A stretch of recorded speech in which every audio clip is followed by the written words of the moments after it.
the words you spoke, but he will never forget how still you were in the middle of chaos. We live in a world that constantly teaches women how to get attention, but it rarely teaches them how to earn respect, not through performance, but through presence. The kind of presence that doesn't seek validation, that doesn't chase love, that doesn't speak just to fill space. There is a quiet force in a woman who applies these rules, not to manipulate, but to master herself. She becomes less available to noise and more available to truth. She doesn't rush answers because her life is already an answer, and slowly the men around her feel it, not through fear or pressure, but through reverence. They do not just want her, they respect her. And this respect is earned in silence, in boundaries, in calm power. This is not a game, this is alignment. Welcome to Shi Heng Yi Mindset, your space for calm, wisdom-based guidance on self, mastery, and relationships. Remember the name of our channel, Shi Heng Yi Mindset, the only official source of calm, wisdom-based guidance. Beware of fake channels copying our voice. Stay aware, stay true. There is a unique kind of power that rises within a woman when she no longer rushes to pour her emotions into someone else's hands. She begins to witness the deeper rhythm of connection, not through how much she reveals, but through the timing of her revelation. There is a sacred difference between expressing and oversharing. And that difference, although subtle, determines the quality of respect she receives in relationships. Too often, people assume that closeness is achieved by immediately opening up everything: thoughts, wounds, fears, insecurities. But connection that is built on premature emotional exposure often leads to imbalance. Emotional intimacy is not something you give away freely. It is something you build air, moment by moment, based on safety, trust, and time. When a woman understands this, she stops thinking of openness as a currency and starts seeing it as a form of discernment. Real intimacy comes from layers being peeled back, not ripped open. Imagine a woman named Amina. After a few exciting conversations, she starts talking to a man she met at a mutual friend's dinner. She finds him emotionally intelligent, curious, and engaging. Within the first week of texting and late-night calls, Amina begins to share how she was betrayed in a past relationship. She opens up about her childhood wounds, her abandonment fears, her dreams, and even the recurring nightmares she sometimes wakes up to. She feels a certain relief. Finally, someone is listening. But 2 weeks later, she feels a shift. His messages become shorter, the calls less frequent. That curious attention he once gave her has dulled. She wonders what went wrong. What Amina didn't realize was that she gave something sacred, her emotional world, before it was earned. And as a result, it wasn't honored. When you overshare too soon, what you're doing is offloading an emotional weight onto someone who hasn't built the strength to hold it. This doesn't just create discomfort, it disrupts the natural flow of relationship polarity. You move too quickly into emotional dependence before the foundation of mutual respect and commitment has even been formed. In the design of nature, even the seasons take their time to shift. The rose does not bloom in winter. Likewise, emotional expression must follow rhythm. A mature woman becomes attuned to this rhythm. She learns that revealing her emotions is not a performance for connection. It is a form of energetic release, and release must be sacred. The brain, especially the male brain, processes emotional information differently. While women tend to engage the limbic system, the emotional hub of the brain, men tend to rely more on regions related to spatial awareness, action, and problem solving. When emotions are shared in moderation, a man feels connected. But when those emotions are poured out in large doses too early, he can feel overwhelmed, not because he lacks care, but because his internal processing system is different. He starts to feel that he is being expected to carry what he cannot yet understand or ground. And so he retreats. It's not rejection, it's protection, not of you, but of himself.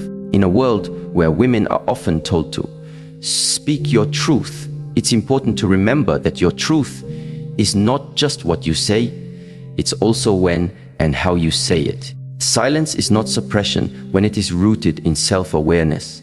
Silence in this context becomes self-containment. And self-containment is not coldness, it is emotional maturity. There is a calm, dignified quality in a woman who can sit with her own feelings before releasing them onto others. She doesn't need an audience for every storm within her. She becomes her own sanctuary. One woman once said, "I used to share everything because I thought that would make him feel closer. But I learned that the more I withheld, not in deception, but in discernment, the more he leaned in. Not because I was mysterious, but because I was rooted." There is a strength that comes from being able to hold your emotions within you like a warm flame, not a wildfire. And there's another truth. Not everyone deserves access to your emotional depths. Just because someone seems present doesn't mean they are safe. Emotional safety is something that must be proven, not assumed. A man who wants to know you will do so not by asking you to empty yourself, but by showing you that his presence is steady enough to receive you.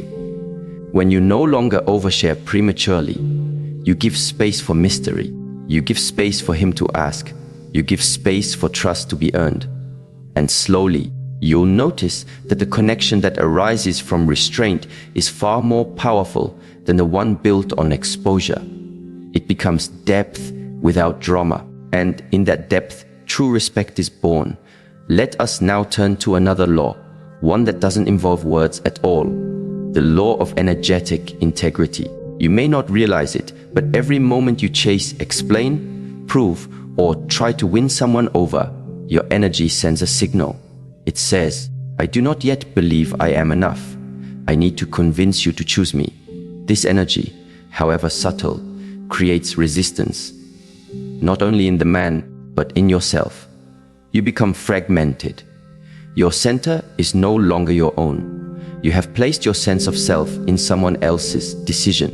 But here is the truth that many women forget. The moment you stop chasing, you begin attracting. There is a story of a woman named Lila who had been dating a man for a few months. He was charming, but inconsistent.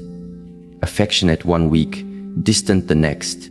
Every time he pulled away, she would double her efforts. More texts, longer messages, gentle pleas to reconnect. She felt herself losing dignity, one message at a time. Then, one evening, after he had once again gone silent for days, something within her shifted. She didn't cry. She didn't text. She didn't block or explain. She simply reclaimed her energy, not in revenge, but in restoration. She walked to her favorite cafe alone, journaled in silence, went to a breathwork session, and began showing up fully to her own life again. Something powerful happened. He noticed, and he returned, not out of guilt, but out of magnetism. You see, men are drawn not to desperation, but to centeredness, not to availability, but to energetic alignment. When a woman is energetically integrated, she doesn't manipulate or perform. She does not audition for love. She becomes love. She becomes radiant.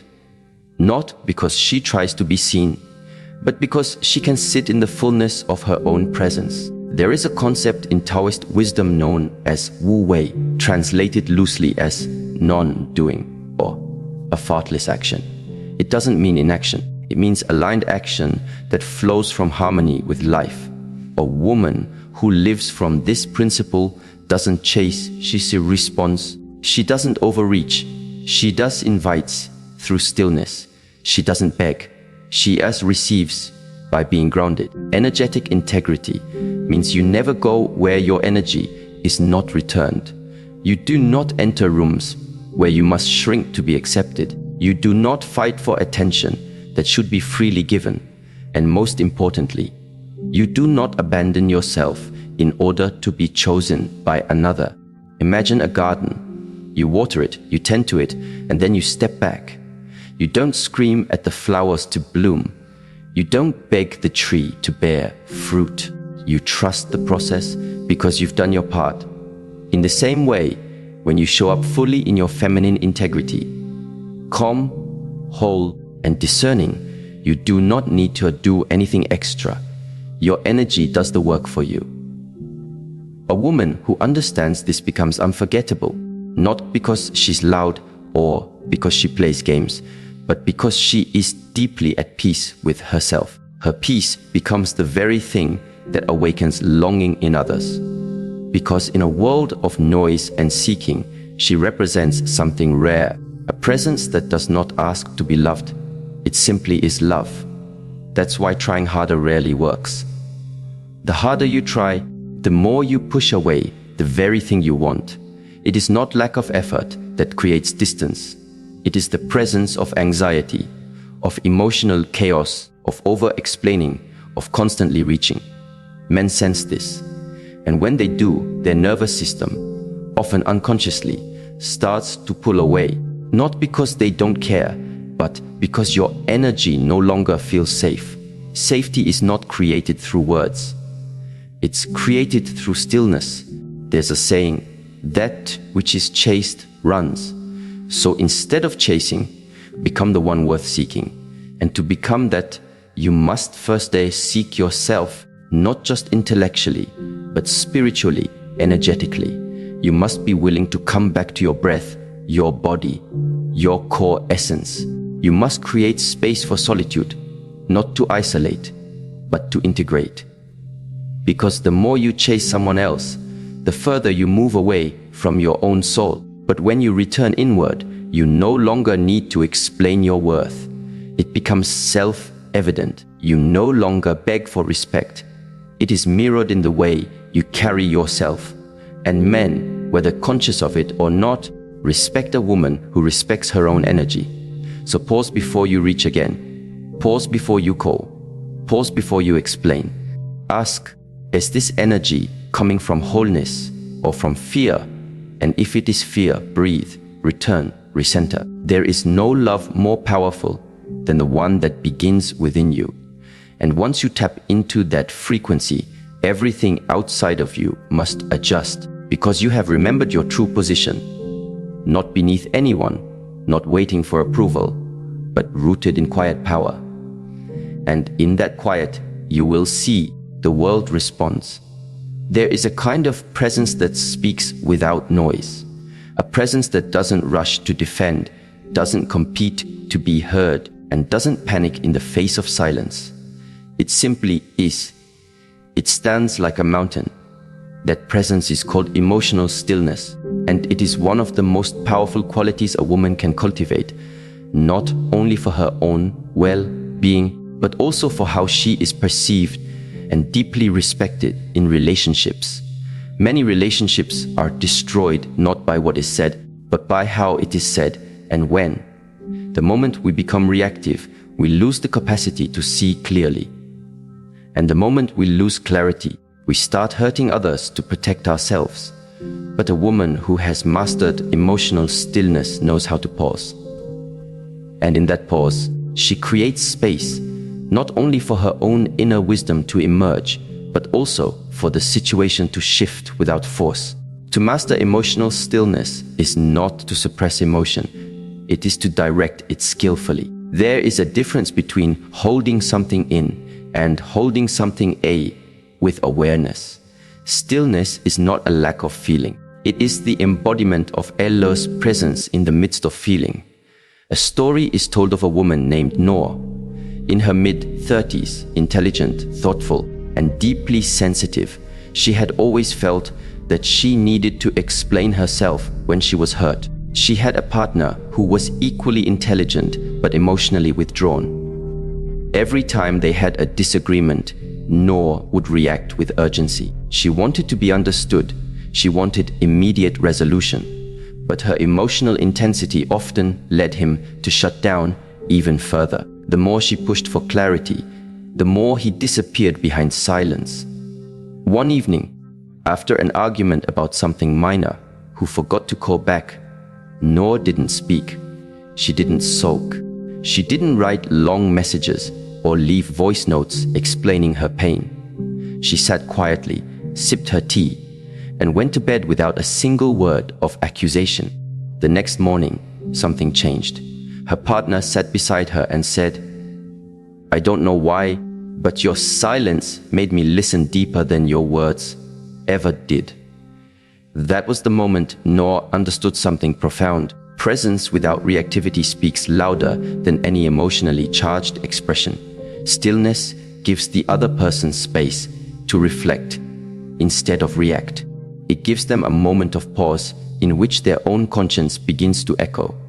Men, in particular, often respond to emotional energy with either protection or retreat. When a woman is reactive, even if her words are valid, her energy may feel unsafe to a man's nervous system. But when a woman is calm, composed, and intentional in her response, he feels her depth, not as a threat, but as an invitation. Stillness activates a different kind of awareness in a man. It tells him, you're dealing with someone who is not ruled by her emotions. You're dealing with someone who governs herself. And that energy commands respect on a level that words never can. From a psychological perspective, reactivity is a survival response. When we feel threatened emotionally, our sympathetic nervous system becomes activated. We either fight, flee, or freeze. But emotional stillness arises when we have learned how to regulate our nervous system through breath, through mindfulness, through body awareness, through conscious delay in our response. And the woman who can feel everything without saying everything becomes magnetic. Not because she is withholding, but because she is listening inwardly first. She respects her emotional space enough not to let anyone else define how she will use it. She no longer says, "You made me feel this way." Instead, she asks, "Why did I allow this energy into my body?" She doesn't raise her voice to be heard. She deepens her silence until her presence becomes louder than the chaos. Stillness is not easy. It is forged through practice, through knowing yourself well enough to delay gratification, the gratification of proving a point, of winning an argument, of being validated. And it is in that delay that wisdom arises. Imagine you're in the middle of an argument. Your heart races, your chest tightens. You want to say something sharp to protect your dignity. But instead of reacting, you breathe. You close your eyes for 2 seconds. You come back into your body, and then you speak, not to punish, but to thus clarify, not to hurt, but to thus heal. That is emotional mastery. The one who can remain still in the storm becomes the calm the world seeks. Now let's turn to another rule, one that does not require voice or emotion, but choice. Be unavailable to the unworthy. It sounds simple, but in practice, it requires an unshakable sense of self. It means knowing your value so clearly that you do not allow anyone access to your energy, time, or body unless they have demonstrated through consistent actions that they are deserving of it. Many women, in their desire to be loved, become overly available, emotionally, physically, energetically. They answer texts immediately. They rearrange their schedules. They forgive repeated disrespect under the banner of compassion. And slowly, they train others to treat them as an option. Not intentionally, but energetically. When you give freely to those who give little in return, you do not just deplete yourself. You teach others how to devalue you. Not because they are cruel, but because people follow the cues you give them. If your energy is easily accessed, it will be taken for granted. If your time is always available, it will not be honored. If your love is given before it is earned, it will not be seen as precious. A woman once said, "I used to think that giving more would make him stay, but then I learned that giving without boundaries only taught him to take without respect. Being unavailable to the unworthy doesn't mean being arrogant or closed off. It means being precise with your energy. It means asking yourself, is this connection honoring me or draining me? And if it is draining, you do not fix it by giving more. You fix it by stepping back. In the biological world, systems regulate through feedback. If something takes too much, it is cut off. If a cell becomes toxic, the body isolates it. In the same way, emotional boundaries are a form of energetic immune system. They protect your inner environment from energetic pollution. From a neuroscience standpoint, over-availability actually reduces desire. The brain is wired to pursue challenge and value. Dopamine, the neurochemical of desire, rises when something is just out of reach, not when it is constantly available.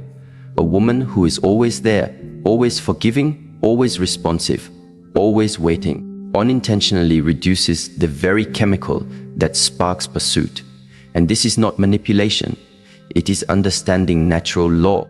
If you want to be deeply respected, you must become selective with your presence. Not because you are better than others, but because you honor yourself too much to dilute your energy in places that don't feed your soul.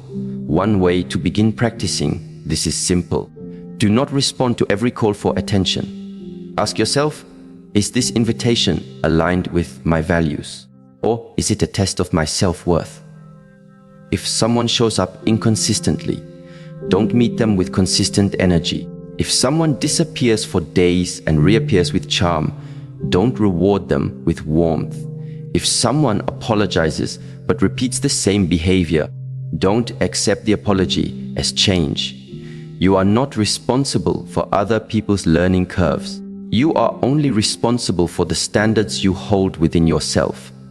A woman who is unavailable to the unworthy becomes rare, and what is rare is respected. She doesn't need to say, I'm high value.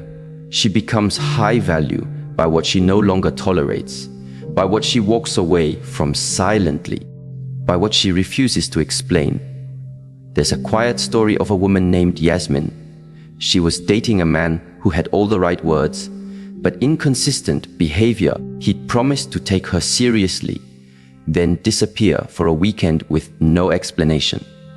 Instead of confronting him angrily, she withdrew her energy. She didn't argue. She didn't ask. She didn't play games. She simply stopped showing up. Weeks later, he came back with apologies and intentions to change. But by then, Yasmin had found peace, not because he came back, but because she no longer needed him to. That's the power of being unavailable to the unworthy. You begin to understand that the deepest form of self-love is self-protection. Not from fear, but from alignment. You are not for everyone, and you are not meant to be. When you guard your presence, something changes in your energy. You become less anxious, more magnetic, less reactive, more centered, less willing to prove, more willing to walk away. And that kind of energy doesn't just attract love, it attracts as respect. There is a moment when you awaken to the question, who am I beneath the roles I play and the love I seek? When you begin answering, not with desperation, but with quiet persistence, you embark upon the path of self-nourishment. A woman who becomes the source of her own joy begins to move through the world differently. She does not enter a relationship to fill a void. She steps into one offering fullness. This shift is not subtle. It is seismic, and its effects ripple through every dynamic she touches. Imagine waking each morning and meeting yourself first, not scanning for messages or seeking external validation, but simply settling into breath. Maybe you pause by a window and draw in the sunrise. Maybe you make tea and let its steam rise, marking presence. These rituals help ground you, and over time, they form your emotional anchor. This is not self-indulgence, it's emotional maintenance. And it recalibrates the playing field of love. A woman once shared that after a painful breakup, she chose not to date for a year. She didn't label it self-care. She called it finding home within herself. She planted herbs on her balcony, wrote her heart onto paper, and listened to poetry at dawn. And during that year, she discovered a fountain of joy she had forgotten existed, not because another person rekindled it, but because she did. And then something subtle happened. She started attracting relationships that felt natural, not frantic. She was no longer seeking saviors, only equals. She carried a sense of inner completeness that invited companionship rather than dependence. Men found her presence tranquil and intriguing, as though they were drawn to a tune that only played when they listened deeply. There is neurological truth at the heart of this transformation. Daily rituals like exposure to morning light boost serotonin. Gentle touch, whether it's placing hands on the heart or feeling the earth beneath bare feet, releases oxytocin. Completing small, meaningful tasks triggers dopamine. These neurochemicals do more than alter mood. They shape relational chemistry. A woman grounded in her own rhythms becomes chemically attuned to stability and warmth. And that attunement becomes visible. It drips from her voice, slinks through her movements, drapes over her presence. Take, for example, someone named Sarah. She always believed relationships were the source of her happiness. So she gave everything she had from day one. Then she burned out. She felt hollow. Then she tried something bold. She spent her first 6 months single, simply observing her patterns. She journaled until her pen ran dry. She walked until the pavement talked back. She danced when she felt alive. Slowly, she rewired her inner circuitry to value herself, not because someone else did, but because she did. When she began dating again, men noticed, but she did not. She moved serenely through conversations, bringing curiosity in place of longing. Her joy was not loud, but it was palpable, and her presence was unhurried. She didn't lean in, she grounded. She didn't seek, she allowed. The effect was magnetic, and yet to her it felt quieter than before, not louder, more stable, more sacred. A poet once said, "Yourself, as much as anybody in the entire universe, deserve your love and affection." It is not enough to read it. You must live it. You must become your own dearest companion. You must learn to delight in your own laughter and rest in your own silence. But what does this look like in practice? How does a heart accustomed to reaching learn to shelter itself instead? Begin simply. Let boredom arrive and sit with it.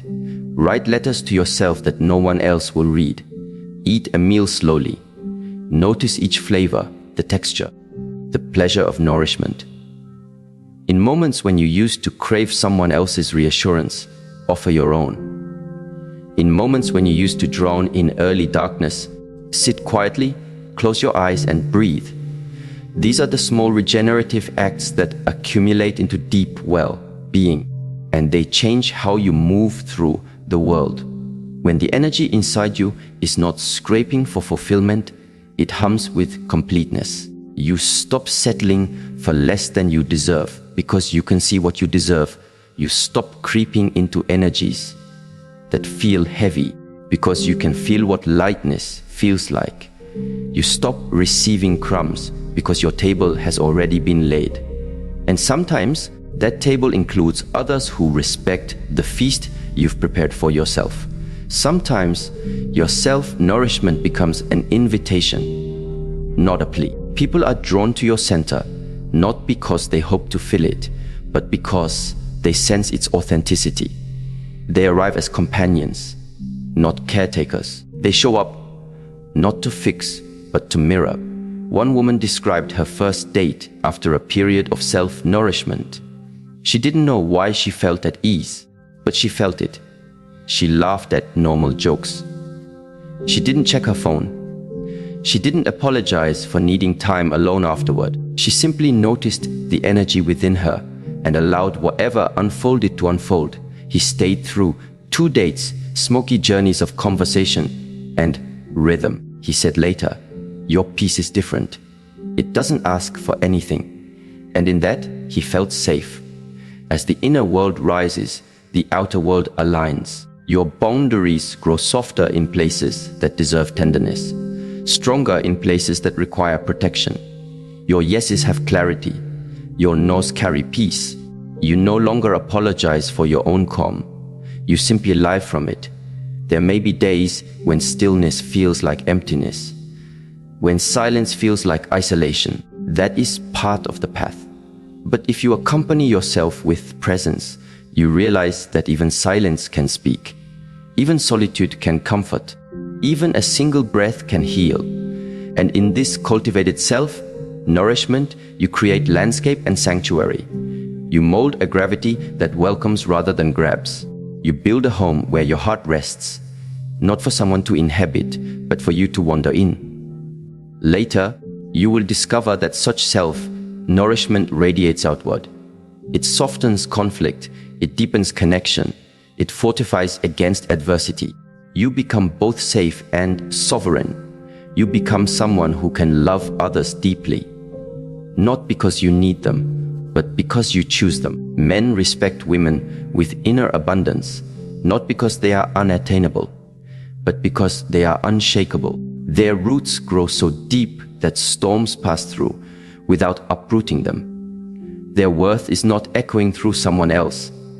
It is humming within their own core. It is in these roots that relationships find shade, not in desperation or drama, but in devotion that rises from wholeness. So learn to feed the flame within you, not with love from others, but with your own breath, your own care, and your own knowing.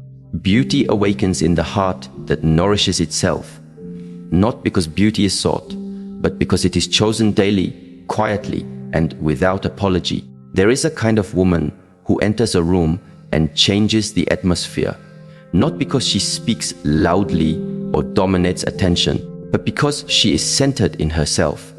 She does not scatter her emotions around like dust in the wind.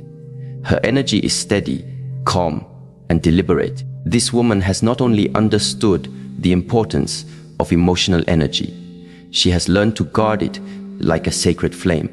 And men, whether consciously or not, deeply respect her for it.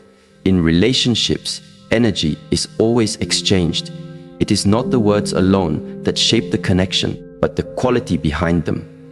The emotion, the presence, the tension or peace they carry. When a woman has no awareness of her emotional energy, she leaks it in all directions. She becomes reactive, drained, constantly trying to please, explain or justify. But the moment she begins to master this energy, she becomes less available for chaos and more available for alignment. Emotional energy is like water. It must be held in a strong container. Otherwise, it seeps into places where it was never meant to go. Imagine a woman who, after a disagreement with her partner, rushes to call 5 friends, texts him paragraphs, posts vague messages on social media, and then cries herself to sleep. All of her energy has been poured out. By the next day, she has none left for clarity, reflection, or self-honoring action. In contrast, a woman who learns to sit with her emotional energy, observe it, allow it to settle like stirred water in a glass, this woman becomes powerful without saying a word. This principle is not about repression. Emotional discipline is not suppression. Suppression hides the emotion and creates inattention. Discipline, on the other hand, is a choice.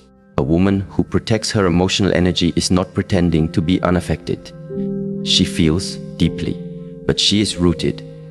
Like the earth under a storm, she allows the wind to pass without losing her center. And this centeredness commands respect, not just from others, but from within. There's a well-known quote often attributed to Viktor Frankl. Between stimulus and response, there is a space. In that space is our power to choose our response. A woman aware of her emotional energy lives in that space. She does not respond from panic, insecurity, or ego. She takes that breath. She observes what is hers and what is not. and then she acts with clarity. This changes the entire dynamic of a relationship. A man cannot easily manipulate or confuse a woman who knows how to hold her emotional charge. She does not over-explain herself. She does not chase for closure. She does not react to every fluctuation. Instead, she moves from a place of deep knowing and often silence. Let us consider a small story. A woman once told the story of how her partner stopped replying to her texts for 2 days after an argument. In the past, she said, this would have driven her into a frenzy. She would have called, pleaded, apologized even when she had done nothing wrong. But this time, she paused. She lit a candle. She journaled. She moved her body. She allowed herself to feel everything: rejection, fear, anger. But she did not act from it. By the time he messaged her again, she was no longer desperate for his response.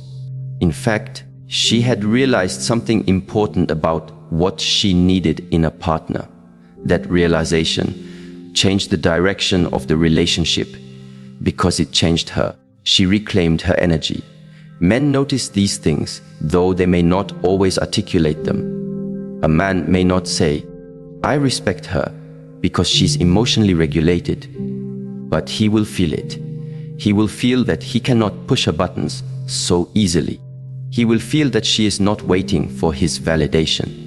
He will feel her groundedness, and he will instinctively recognize that he must meet her there or be left behind. This does not mean she is cold or distant. On the contrary, the woman who protects her emotional energy often radiates warmth. But it is a conscious warmth.